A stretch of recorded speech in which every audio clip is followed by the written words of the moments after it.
안녕하세요. 오늘은 예레미야 33장으로 바로 들어가 볼까 합니다. 예레미야 선지자가 그 시위대들, 그러니까 왕궁 감옥에 갇혀 있을 때잖아요. 그때 두 번째로 임한 하나님의 말씀인데 정말 암울한 상황 속에서 주어진 메시지거든요. 어떤 내용인지 바로 시작해 보죠. 시작부터 분위기가 좀 무겁습니다. 그 4절하고 5절을 보면요.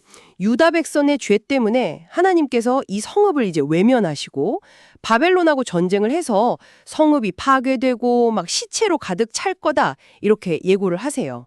심지어 10절에는 아예 황폐해져서 사람도 짐승도 없을 거다 이런 말까지 나오고요. 네, 맞아요. 당시 유다가 처한 현실이 얼마나 참혹했는지를 정말 여실히 보여주는 부분이죠.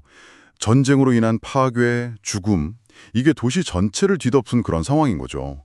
그런데 있잖아요. 바로 이 절망의 한가운데서 6절에 그러나 보라, 이 말씀과 함께 분위기가 확 바뀝니다. 아, 네. 그러나 보라. 네, 하나님께서 이 폐허가 된 성읍을 내가 치료하겠다, 고쳐낫게 하겠다, 그리고 평안과 진실이 넘치게 하겠다, 이런 약속을 선보하시는 거예요. 정말 극적인 전환이네요. 그리고 그 약속에 더해서 7절 보면 포로로 잡혀갔던 유다랑 이스라엘 백성들 다시 돌아오게 해서 처음처럼 회복시키겠다 이렇게 말씀하시고 8절에서는 또 그들의 모든 죄를 깨끗하게 용서해 주시겠다는 약속까지 하십니다. 근데 전 특히 9절이 인상 깊었어요. 이 잿더미가 된 성읍이 오히려 온 세상 앞에서 하나님의 기쁨, 찬양, 영광의 증거가 될 거라고 선언하시는 부분이요. 아, 그렇죠. 그 부분이 중요합니다.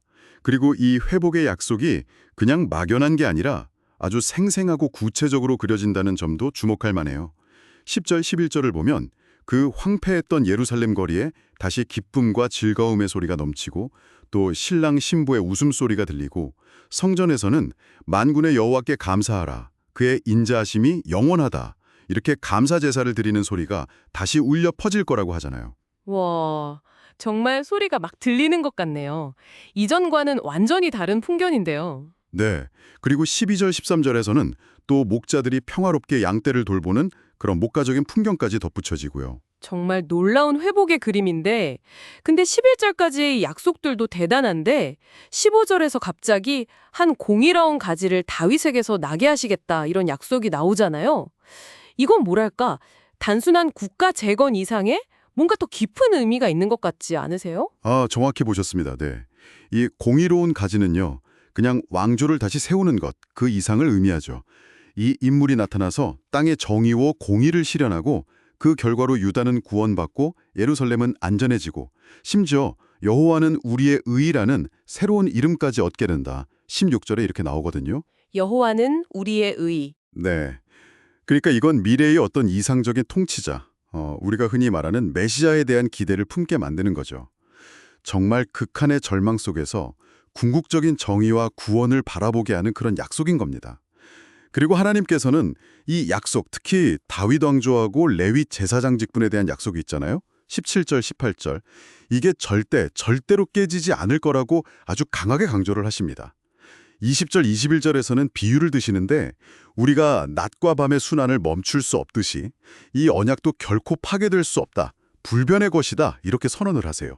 아, 낮과 밤의 언약처럼 확실하다. 그렇죠. 당시 사람들이 야, 하나님이 저 두 가문 이스라엘이랑 유다 버리셨다 이렇게 막 수군거렸던 모양이에요. 24절에 보면. 그런 현실 앞에서 하나님은 딱 잘라서 말씀하시는 거죠. 내가 천지의 법칙을 정한 것처럼 25절에 나오죠. 내 언약도 확고하다. 야곱과 다윗의 자손 절대 버리지 않고 반드시 회복시켜서 내가 긍휼히 여기겠다. 26절에서 이렇게 못을 박으시는 겁니다. 와, 예레미야 33장은 정말 이렇게 깊은 절망 속에서도 포기하지 않으시는 하나님의 신실하심, 그리고 회복과 용서의 약속, 미래를 향한 그 강력한 희망을 보여주는 것 같아요. 결국 다윗의 후손을 통한 구원, 그리고 영원히 깨지지 않을 언약, 이게 핵심 메시지인 것 같네요. 자, 이 깊은 어둠 속에서 선포된 이 강력한 희망의 이야기가 당신에게는 또 어떻게 다가오시는지요? 글쎄요.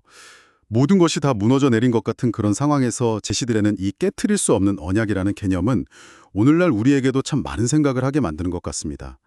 뭐랄까, 불확실함이 가득한 시대를 살아가는 우리에게 과연 흔들리지 않는 확실한 약속이나 희망의 근거는 어디에 둘 수 있을까? 이런 질문을 던지면서 조용히 한번 성찰해보는 것도 의미 있지 않을까 싶네요.